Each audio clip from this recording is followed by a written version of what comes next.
샬롬, 사무엘상 2장 26절 말씀으로 5월 17일 좋은 아침 시작합니다. 아이 사무엘이 점점 자라매 여호와와 사람들에게 은총을 더욱 받더라. 오늘 우리가 살펴볼 말씀은 사무엘상 2장 22절로 26절 말씀인데, 그 내용을 좀 살펴보면 엘리 제사장의 두 아들이 어느 정도로 죄악 가운데 있었는지를 설명하죠. 그 속에서 어제 살펴본 내용대로 이들은 두 가지 죄를 짓고 있었죠.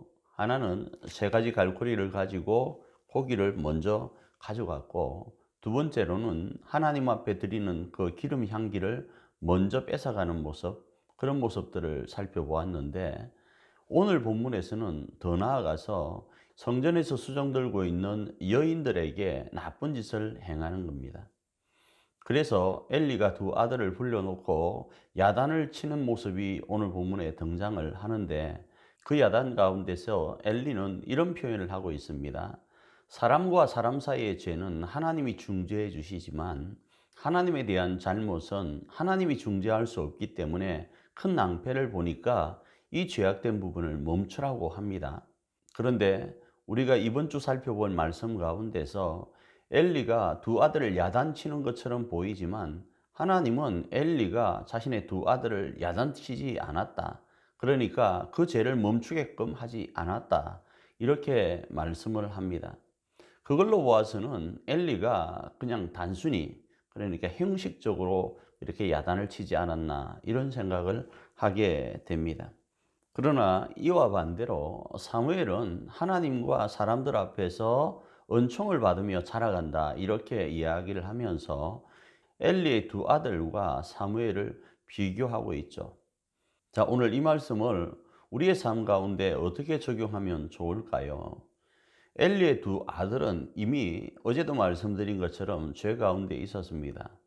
그래서 오늘 적용할 것은 엘리의 모습이죠. 엘리가 분명히 자신의 아들들에 대해서 야단을 치고 있는 것처럼 보이지만 그러지 못한 모습이 성경에서 언급되고 있기 때문에 이 부분을 한번 생각해 보아야 될 것 같아요.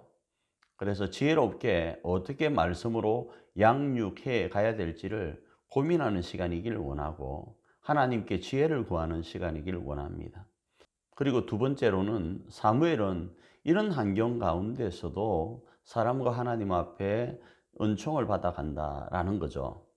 그러니까 세상의 모습이 어떻게 흘러가든 우리는 사람과 하나님 앞에 은총을 받는 자의 모습이 되는 것이 오늘 우리가 우리의 삶 가운데 적용할 수 있는 모습이다, 이런 생각을 하게 됩니다.